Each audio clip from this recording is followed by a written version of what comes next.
Well, good evening and welcome to the ninth day of November and welcome to Step Up, Make a Difference, the podcast. I'm Mike Peacock, and as always, I'm with my good friend and my pal and my brother, Marty Durden. Marty is up in North Georgia. I'm down here in East Central Georgia, and it has been a beautiful day around here, Marty. I don't know about up in North Georgia, but it's been beautiful here. But be aware, everyone, the temperature is going to plummet starting tonight and tomorrow night, and it's going to be cold. It's going to be very cold for this time of year. What do you think, Marty? Yes, it is dropping up here to 24.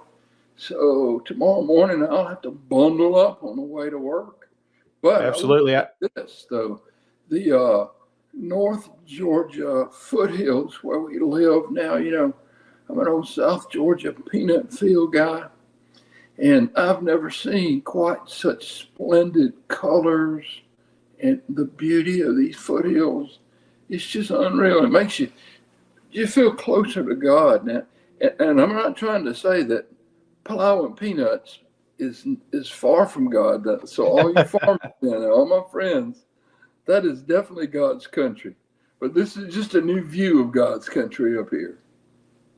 Absolutely. I used to get an opportunity every now and then to ride through there this time of year, whether it was on a basketball trip or something like that early season. And I have my sister and my niece and several folks all the time in October, early November, they will take a trip up to the Gatlinburg area, and which is not far from where you are, as a crow flies.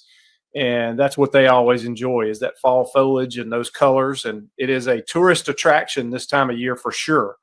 A lot of the sun and fun people will go up there this time of year just to look around and see all those colors and take plenty of photos and videos and things like that. It is something to behold.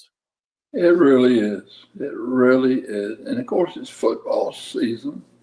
Yep. And been an interesting football season so far. What's your take? I know you're a big Auburn fan, and so am I. Yeah. Yesterday's game under the new coach, what did you gather from that, Coach?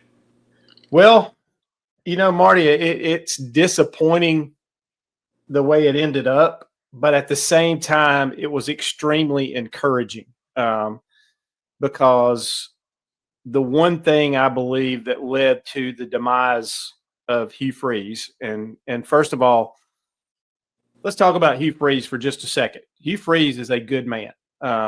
Yes, he made some mistakes in his past, but he is a good man. He is a man of God. He's a man of faith. He has his priorities in order. And I am not qualified, and I cannot speak for what went on in his coaching preparation, in his coaching work, and in what the product was on the field on Saturdays for the last 3 years at Auburn.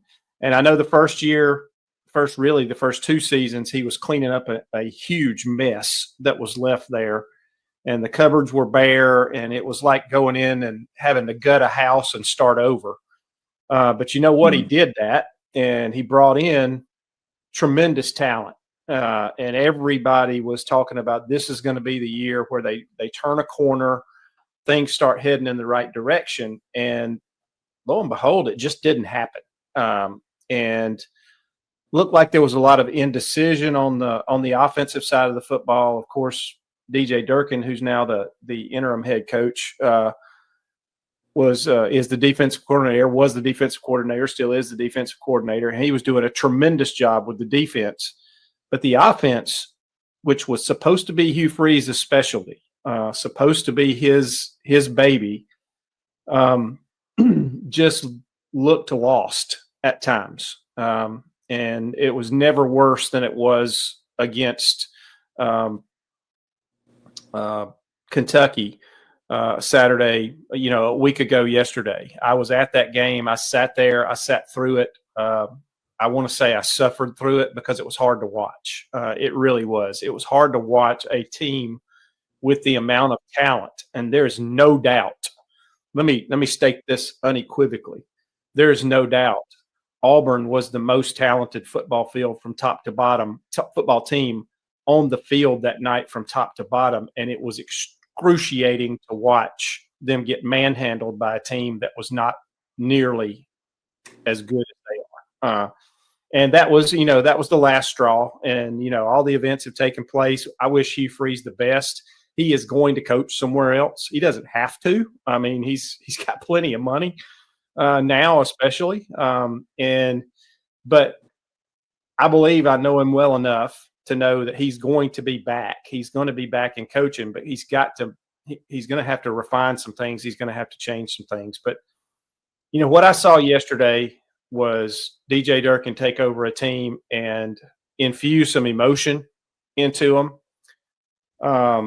And he rekindled their pride, and the offense looked like what everybody expected that offense to look like all year long.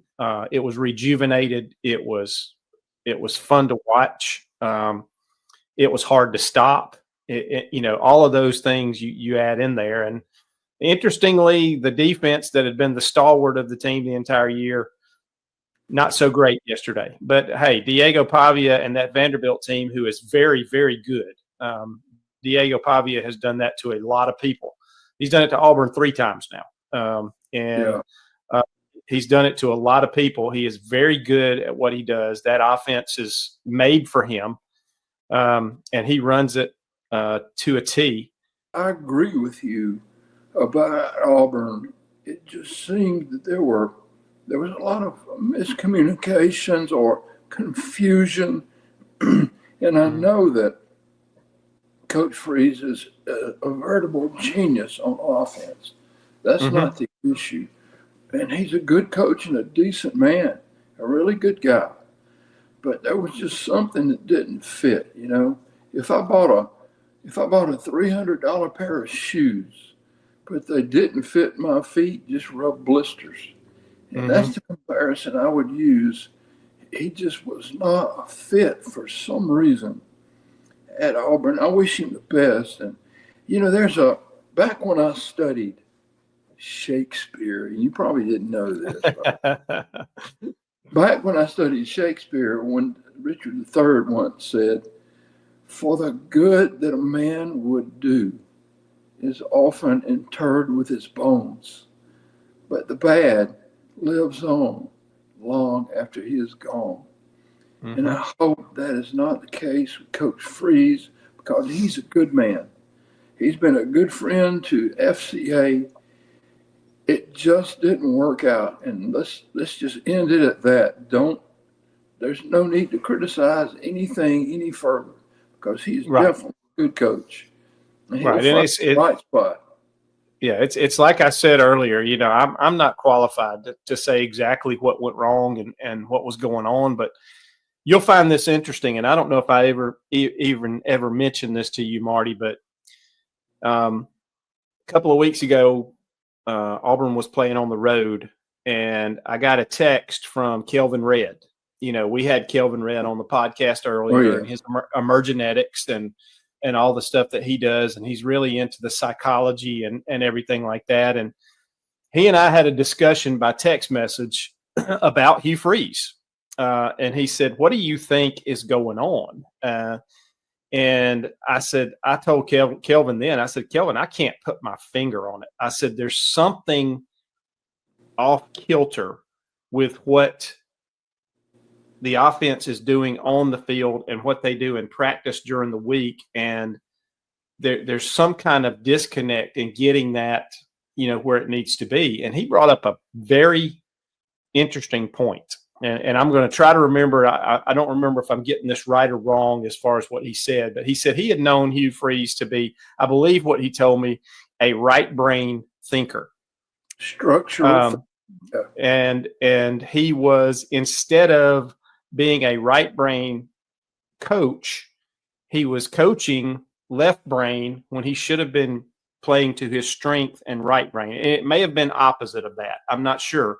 But he said, I really think that's what's going on. He said, I think he is torn between what he knows he wants to do and should do and what some kind of analytics is telling him to do. And he said, I think he's grappling with that every week, every single week, week in and week out.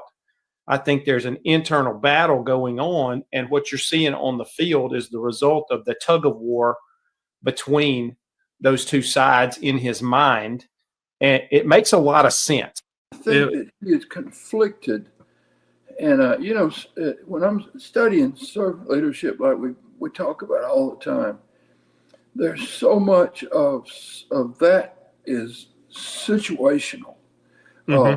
So the leader has got to retain their integrity and what they are and their thoughts and their methods. But when they go from situation to situation, the change is the people or the followers and the situation. The leader remains constant. So you can't always do exactly what you did at the last place you were. When you come into a new situation, you have to scout ahead and find out what works. And each situation is different. And maybe that's the issue. But bottom line is, I know he's a good coach, and I wish him the best, and I know he's going to land on his feet, and he's a good guy. And listen, he's not the only unemployed coach. Not by any means. There's a whole lot of situations out there, Marty, that are interesting this year. Before Hugh Freeze was let go at Auburn, you had Brian Kelly at LSU. And you talked about a little bit ago about having a $300 pair of shoes and rubbing blisters. I think for the entire time Brian Kelly was at LSU, he was rubbing blisters because he didn't fit. He never fit. It was never a good fit. And a lot of people, of course, they've come out and they've made a lot of fun of him for trying to fake a Cajun Southern accent, but a lot has come out since then. If true, you never know that things that you read, and even in news articles from reputable sources, sometimes you never know if they're true or not. But it's come out that there were some players that said he didn't even know who they were, and they were scholarship players. He didn't even know their name. And, that can't happen. And if that is true, then shame on him, shame on him for being that kind of coach. Because here on this podcast, we've talked many, many times about how imperative it is for a coach to have a relationship with his players and to get to know those players so that he can bring out the best in them. And absolutely the best was not brought out in those players at LSU because they should have been loaded every year, and things just weren't working. And so that led to that one. James Franklin, I think maybe Penn State pulled the trigger a little bit quick on James Franklin. I think he's a good coach, and I think he's going to land somewhere probably sooner than later, and he's going to do well wherever he lands. I don't think that's going to be at Auburn. A lot of people have been asking me who you think is going to be at Auburn. I don't think it's going to be one of those bigger name people. I really don't. It could end up being DJ Durkin staying right there as the head coach, and it could be somebody else that maybe is not as heralded but is a great fit. I know John Cohen well enough from reading about him and listening to him talk. He's going to hire the right person. He's going to hire the person that fits. And that's what's important for all of these jobs that are open. Florida is open right now. Of course, LSU that we've talked about is open. Let's see. Let's name off who else. Penn State is open. Who else? Well, there's a lot of talk about, FSU, the FSU job coming open. He's still there, but Coach Norvell's a good guy. They took another bad one last night from Clemson. Yep. And even Dabo, 2 national titles. Yeah, Dabo's been dangled around as being on the hot seat. Yeah. A lot of discussion about him, and it's just an industry based on results now. Yeah. The good coach who comes in there and makes a difference in kids' lives is the one we should herald. And those coaches will win if you give them time. But they want immediate gratification now, and money is on the line. And again, I want to transition here, make a little segue about this issue of money. You know, money, the love of money is a root of all evil, as the Bible says. Right. It's misquoted many times, but it's just one root of all evil, and it's not money; it's the love of money. And it's the love of money, correct? And what's the other verse? You cannot serve God and mammon. Yes. Now, if you look up mammon, tell me what mammon is, Marty. It means materialism. I think is like this quest to have more than the next guy. I want a bigger house. I want more money. I want it's peer pressure. I want to appear as a wealthy, powerful person, and I think that's what kind of the worship of things. Possessions. And if you let that be your master, that's idolatry. And idolatry is spelled out as, you shall not have any gods before me. And that's in the Ten Commandments. And it is, mammon is an idol. And I've always heard that said when somebody preached on that verse, that mammon is an idol. And it is something, it is worshiping possessions and things and status over a relationship with God. And unfortunately, in our society, people are encouraged, to have more stuff, encouraged to have status, encouraged to seek after that. Heck,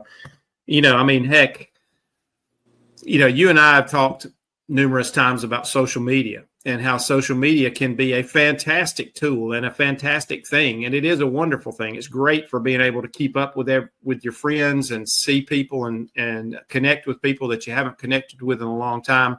But at the same time, it can be mammon.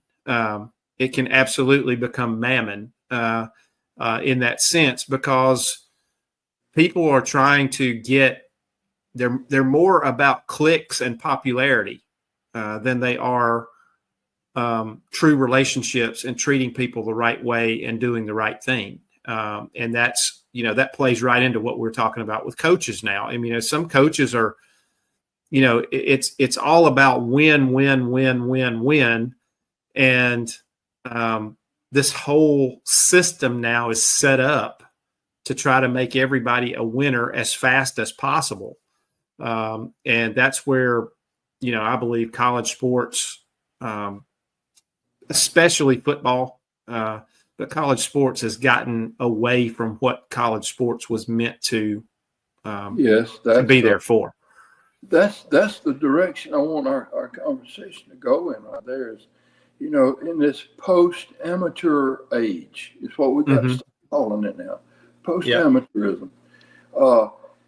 The NCAA has made so many decisions that affect these young people that trust them to do the right thing. Now, realizing, too, that most kids in college, they don't get NIL money. Right. And the teams, the money is not distributed fairly amongst the smaller revenue teams. There's a lot of issues with NIL. And basically, you got professional athletes that are 18 years old with no guidance on how to spend their money. And the NCAA, who is not accounted for that, to me, they have a responsibility to these kids, to their welfare. And they have a responsibility to be fair. And they have a responsibility to see that they get an education. And even Coach Saban, who's right now the sage of college football, in his address to Congress, he said, the things that I believed in, Miss Terry and I, about treating kids fair, giving them education, making making good men and women out of them, they're all gone now. All that's gone. And he's right. And so the new direction is now, look, we got to legalize the gambling. How many people have been busted just this week? College athletes, professional athletes, WNBA, not MLB, people arrested for shaving points. And now in Georgia, it's been a vote. There'll be another vote about it to make it legal in Georgia. Yep. And in 28 states now, gambling on amateur sports, which are still called amateur sports, but they're really not, is legal. It's just a big game changer that not enough people are talking about. And I'm really worried about the direction of the NCAA and the leadership of the NCAA. I saw John Kennedy grill Charlie Baker the other day. And if you haven't seen that, go to YouTube and just get John Kennedy, senator from Louisiana, talking to Charlie Baker before Congress. And all those things you and I just mentioned, John Kennedy threw in front of Charlie Baker, the president of the NCAA, and he had no answer to any of them. Yeah, and it's, I consider Philip Marshall. I don't know if you've ever met Philip Marshall or not, Marty, but Philip is a sports writer, and he is one of the few old school sports writers still left. Now, he works for 247, and he's been on the Auburn beat for a long time. He was in Huntsville at the newspaper there, and Philip is one of the main guys at 247 Sports and for the Auburn side of things, Auburn Undercover, they call it. Philip writes a lot of columns every week and writes a lot of stories, but met Philip many years ago at the Division II World Series when it was in Montgomery, Division II National Baseball Championship in Montgomery. I worked that for many, many years, and Philip came every year for quite a while. Talked to him a good bit, and Philip made the point when all of this started happening. He foretold exactly what is happening in the world of NIL, in the world of sports, in the world of college sports now, because he said the way this is structured, collegiate sports as we know it, especially football and basketball, are going to be unrecognizable within 2 years. And think about that. It's almost unrecognizable from what it was just 2 years ago. Just 2 to 3 years ago, it's almost unrecognizable because all of these changes took place so abruptly with no planning, no forethought, no structure put in place to handle it. They just passed this stuff and boom, it started happening. Yeah. And, kids started getting rich overnight. And boosters started paying these kids, because it was legal. They could hire them to be a spokesperson, to be an influencer, to be whatever.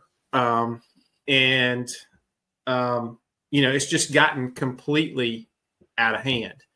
And it's to the point now where the NCAA is sitting there, they're sitting over in the corner, cowered down in the corner because they can't do anything now. It's too late to go back and clean it up. And it's unfortunate. It's unfortunate for a lot of people.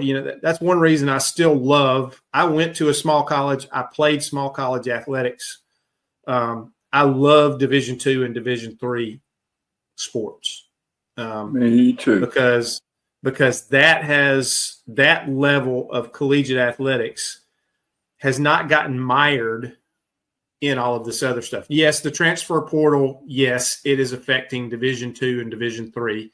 And it is legal there with the transfer rules and everything are the same there. But the money is rare. There's rarely anybody getting very much NIL money at that level. So it is still important for those kids to go to class. It is still important for them to get degrees and make progress toward degree. And that is still prevalent on your big campuses, but it's just not as important to anybody anymore because some of those kids don't know how long they're going to be in school at a school. Because they basically can become a free agent every year if they want to. And it's really been a detriment overall. And I don't begrudge these kids money. I mean, that's not the issue. No, that's not the issue.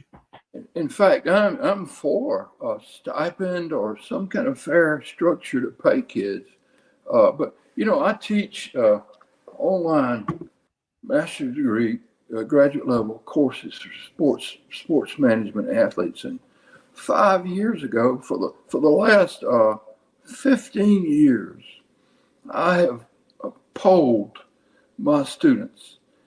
And so in 2011, I think was the first year I did that. And I asked the question, do you think college athletes should be paid 11, 12, 13, 14, 15, 16? Hardly any of these were athletes too. Now, these are athletes already in college. Hardly any of them said they should be paid. They were all against it. Then around the court case with O'Bannon, when that started, then the vote started slowly changing to yes, we should be paid. Until now, I had a vote 2 weeks ago, and I think there was 61 kids, and then we had 3 kids that said they shouldn't be paid because everybody's getting paid now. So that's how that flipped. And nobody's against those kids being paid. I think it's a great thing. I think they should be paid. It's wrong for the NCAA to make all the money. And I would like to know how they account for that money because I don't think that's happened yet. But it's funny how that's changed. And so amateurism, I remember when I used to play golf tournaments and the purses had to be less than $250. If you win $250, you got to declare yourself a professional. Yeah. And now it's all Katie bar the door. Amateurism is gone, and there's not enough accountability, and there's not enough obligation from the NCAA to watch how these kids are spending their money and to counsel them and help them set up plans to have that money last for the rest of their life. There's none of that going on. And you've seen the leagues, all the conferences completely just chaos, changed willy-nilly all across America just for money because they wanted TV contracts. And that was one of the most burdensome things that happened. I don't guess it's over yet. And now I'm hearing guys like McAfee and some of these people who are on the inside who know, and they're basically saying that the NCAA is considering the possibility of maybe 30 schools, 25 schools, superpower schools, and making them professionalized leagues and have their own league. And I don't even know if the NCAA would even they would work as an umbrella under them. And what would that do to volleyball, softball, track, golf, and all the sports that don't have the big revenue? So there's a lot going on, and it worries a lot of people, and I'm one of them. Absolutely, and it is. The whole landscape has changed, and it's unfortunate. And I've been asked 2 or 3 times, what do you think is the answer? And I really don't know the answer. I really don't know what the answer is. I'm afraid a lot of college sports, our biggest major college sports, are going to crash before this gets fixed. And I don't know how you can fix it. It's gone on so much. And, the other thing, Marty, that we didn't mention is we've got people out here acting on behalf of these athletes who care nothing about the athlete. Yes. They're calling themselves an agent or a representative of them, and they really don't care anything about the kid. they are trying to get an easy payday by going in and trying to negotiate these NIL deals and things like that. And I'm thinking that the government's going to get involved at some point and try to regulate some things. And there's going to be a lot of backlash, and there's going to be a lot of negativity, and it's going to get worse before it gets better, I believe. Yeah. It's one of those things. And at some point, somebody's going to come to their senses, and maybe they're going to try to start some kind of plan to fix it. But we can only hope that. But let's segue now. We talked about enough kind of negativity with all of this going on with coaches being fired and different things. And before we go any further, I want to read you a quote.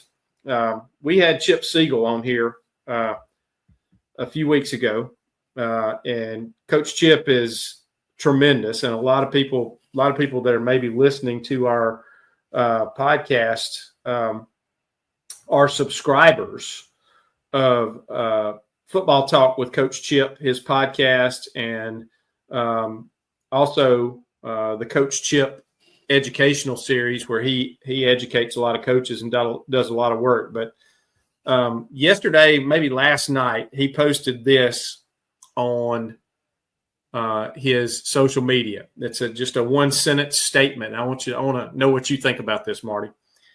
Football is a pure democracy. Both sides get a vote on every snap. How about that? That is brilliant. It is.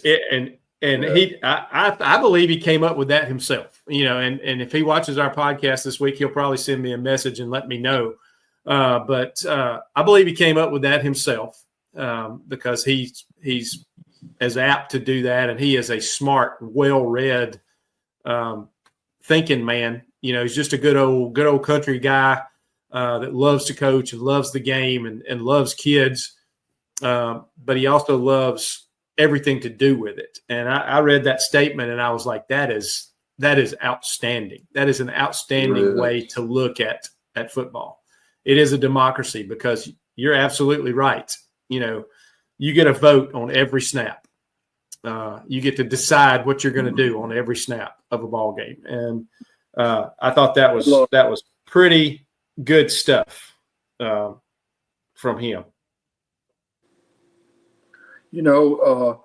Coaches are the remedy for all these problems we've been talking about. Coaches, because they're so people based, and the average coach that I know cares about kids.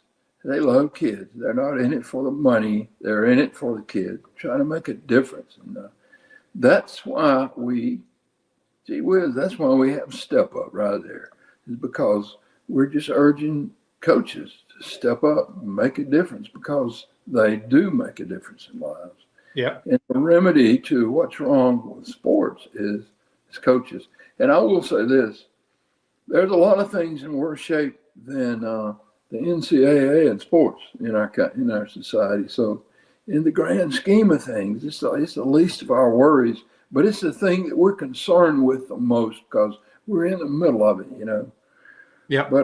But look at the chaos in government today. Gee whiz. That sports is nothing compared to that. Mm-hmm. Talking about millions of people not getting paid. And so I think coaches are stepping up, and coaches are making a difference in these kids' lives. And I just got a lot of confidence that coaches are going to continue to make a difference. And they stand in the gap every day. We brought a guest in every week who's done that. Yeah. And I just feel like coaches are a lot of the answer to a lot of the problems that are in America. And giving them a vote on Friday night is a good idea. Absolutely. I mean, it is, coaching is a profession that is still tremendously important. Last Sunday, I got to go and help Thrift and Richard and the guys out, and Chris at media days for basketball, Georgia Alabama Sports Live media days, media day for high school basketball. and saw a number of high school basketball coaches, girls and boys, and heard them talk and let the kids talk about how they felt about their coaches, and how they felt about some of them were new coaches that had just come in. This is their first season they're heading into, and let those kids talk about what it was like to play for these coaches. And it was refreshing, Marty, to see that coaching is still there.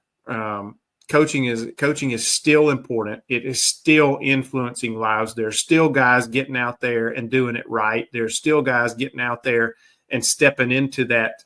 They're stepping up and they're making a difference in young men's lives. And it's still fantastic to see. So the profession of coaching and the calling of coaching is still there. And I think it's our challenge with this podcast. It's our challenge to people who are in the profession and getting into the profession to keep it that way. Don't get sucked in by, what did we say earlier? Mammon. Don't get sucked in by the love and the, serving mammon, status, and, whether or not you're got X number of likes on social media or anything like that. What's important is those young men and young women that you are coaching. That's what's important. That's who's important. That's why you're there. And a lot of times coaches, when they start getting sucked in by the fame bug and by the numbers game, and when they've had some success and they win and they start getting sucked in by that, they tend to forget about why they're there. And a lot of times you hear people, what is your why? What is your why? Well, when you're a coach, your why is those players. Absolutely. And you're there to develop them. You're there to make them better, not just on the field, but you're there to make them better people, and to help them become better people. And you got to live it in front of them. You got to practice it in front of them, and you got to do your best to influence them in the right ways, and to produce outstanding husbands, fathers, mothers, sisters, daughters, you name it. And some of them are going to become teachers and coaches themselves.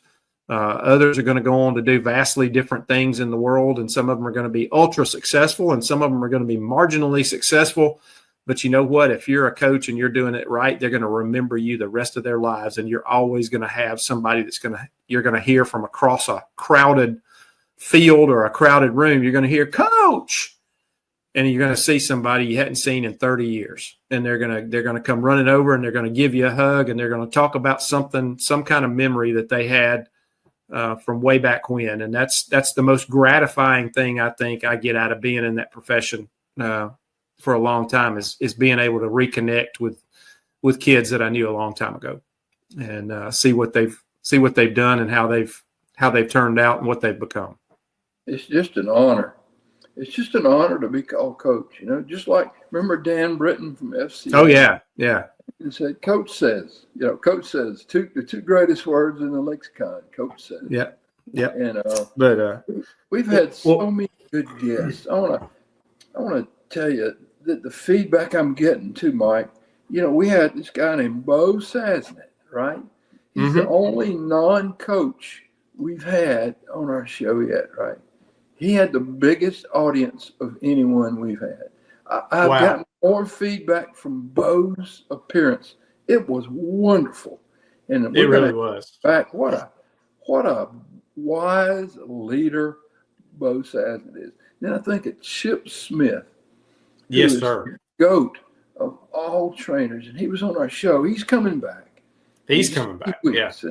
What a great evening. I mean, you and I, grown men, we were crying online in front of the whole all world. of us were. All three of us were. I mean, it's just we had a podcast and we ended up in church. I mean, it was amazing, and we have had some tremendous people. And Marty, I want to segue, out of all this other stuff that we've been talking about, but we've been talking about this a little bit, and we've talked about this with several people.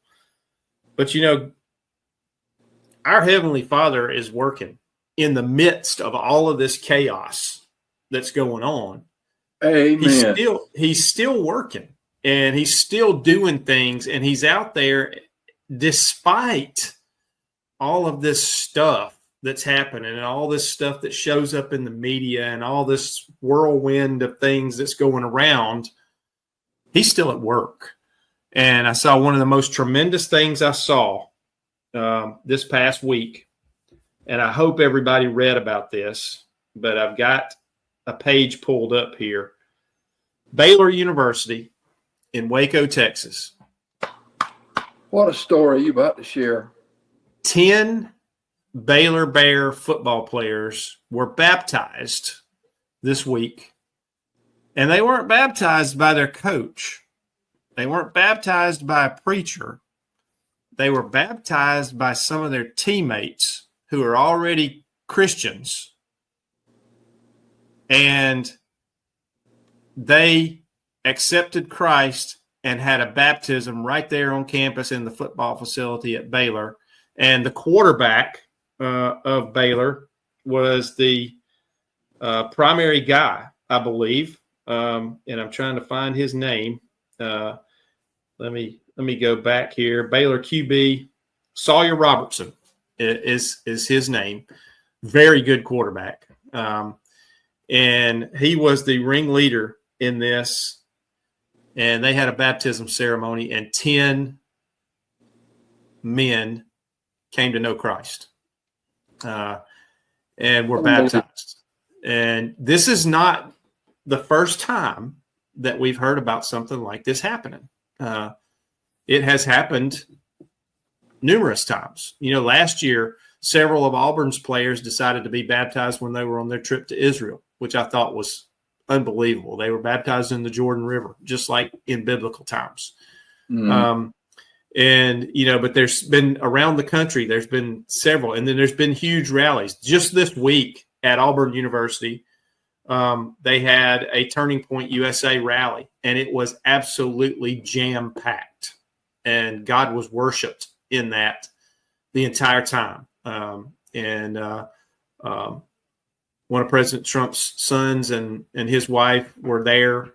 They had some big speakers that were there. President Trump called in himself, and they put him on speaker in the arena and let him talk to the Auburn people. But, that was a movement started by Charlie Kirk, and we all know the tragedy surrounding Charlie Kirk, but the revival that has taken place because of the tragedy of Charlie Kirk has been amazing. And it's amazing to see people worshiping God, and the plans for the halftime show, the alternative halftime show coming up in February on that particular Sunday that comes around every February. I know which one I'm going to be watching. So put it that way. But it warms my heart every time that I see this happen. And I'll tell you something, Marty, and this is brand new because this happened this morning in my church. A Columbus State University basketball player accepted Christ this morning at my church.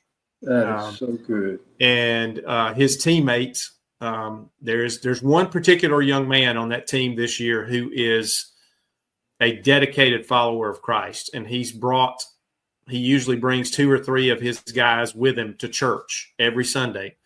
And they've been attending my church regularly. They've been around to church at a couple of other places as a team and done some things. But, the influence that young man is having on his team, and it's going to spread. I believe it's going to spread to other sports. I believe it's going to spread around that campus. But there was rejoicing in heaven today. We had 2 people that accepted Christ in church today. One of them just happened to be a college basketball player. And I just thought that was so outstanding to see today and fantastic to see. But, you have that. You have the 10 guys from Baylor that got baptized this week. You read different things around, just where things are happening. Last night at the end of the Alabama football game, they interviewed the quarterback. I think his last name is Sims. I may have that wrong because, honestly, I don't pay a ton of attention to Alabama, but I know they're very good. And I know they had a big win last night. And the very first words that came out of his mouth when they talked to him on the field after the game was, he said, first and foremost, I want to give all the credit and all the glory to Jesus Christ, my Savior. And I want to thank him for giving me the ability to play this game. And then he talked about the football game. And there's more and more of that going on, and more you're seeing that and you're hearing that. And it is just unbelievably encouraging that in the midst of all of this chaos that's going on, God's still working, and he's still accomplishing what needs to be accomplished. It's so gratifying to see these young people, the young kid, like the basketball player. I know that kid. You might need to be someone who's a guest on a show one night. But when you see that happening, it just makes your heart grow inside to think that this generation, these young kids, are taking it so seriously now, and they're embracing Christianity and doing such a great thing. And their lives are making a difference. And I'm very happy when I lay down at night. My head, it's a pillow. I used to worry about where the world was going, but I don't really have that fear now because I think that it's all in God's hands. And God's working on the hearts of young people. And it's just like you say, man, it's really the biggest thing in America right now is that movement among Generation Z people. To me, that's the most significant thing happening. Not the stock market, not politics. The biggest thing in America right now is this generation that's not turning just themselves, but they're turning the nation back to Christ. Yes. That is the biggest movement and the thing that it gives me the most joy in the world. Absolutely. Well, Marty, it's, the time has flown by here. You and I have been talking. We've been over kind of all over the board a little bit. We talked about all the chaos and all the negativity with coaches being fired, and we've talked about different things and what needs to happen, what we'd like to see happen, and what's been happening in college athletics. And but we ended up with the good news. That God's still working in the midst of all of this, and everything is not gloom and doom. Everything is not falling apart at the seams. As a matter of fact, a lot of building is going on. And as we head to this week, and most everywhere within the sound of our voices this week, two things are happening. High school football playoffs are underway, and high school basketball season and high school wrestling season and things like that are getting cranked up right away this week. Some of them already started. College basketball has already started, men and women. All of that's getting cranked up and going. But high school football playoffs are here, and every week teams go home. Their season ends. A lot of teams' season ended Friday night. I was at a playoff game Friday night and saw one team come out victorious, and another team was headed home for the year and headed to basketball season and headed to start getting prep for next year. But, amidst all the disappointment that goes on, as well as all of the elation that goes on when you win, I want to challenge all the coaches out there that are watching us that are involved in this. Keep your perspective where it needs to be. Yes, you want to win, and yes, you want to advance. Absolutely. But you also want the learning and the growth and the trust in the process to take place amongst your players, whatever sport it is. And you want to keep them first, and you don't want to neglect that. You don't want to get bent out of shape about the win and loss situation. You want to go out there and you want to encourage them every day to do the absolute best that they can while they have the opportunity. And hey, everything else will fall into place. And I think it's some coaches get really tense and balled up when they get into playoff situations and they start advancing, and they change, because they're letting outside influences change them too much, and they're worried too much about winning and losing. Don't change. Do what you've always been doing. Do what you've been doing all year long. Coach them the same way you've been coaching them all year long. Love them the same way you've been coaching them. You've been loving them all year long, and continue to be that light and that example, and let them know that win or lose, you got them. You're with them, and you're there for them. And I think that's what we all need to remember, no matter what the stakes are. That when it all boils down to it, it's 48 minutes of football on the field, and it's just another 4-quarter football game. And that's kind of what you have to tell yourself, and kind of the way you have to coach it. And wish everybody the best. Win or lose, you've done a tremendous job if you've made it this far, and we hope you continue doing a tremendous job as you go forward. Well, as always, Mike, it's so great, such an honor to sit in here with you on Sundays and talk about stepping up. I really appreciate and love you, all you do, man. You're making a difference in the world. Well, that's why we do this, Marty. We started this. It doesn't have anything to do with me and you. We're just two old guys. But we started this to try to help coaches and try to help athletes and try to help people in general. Have a perspective of, I can do this. I can step up and make a difference. And that's our challenge to everybody every week. And of course, we want to remind you, find us on social media. We're on Instagram. We're on Facebook. We're out there.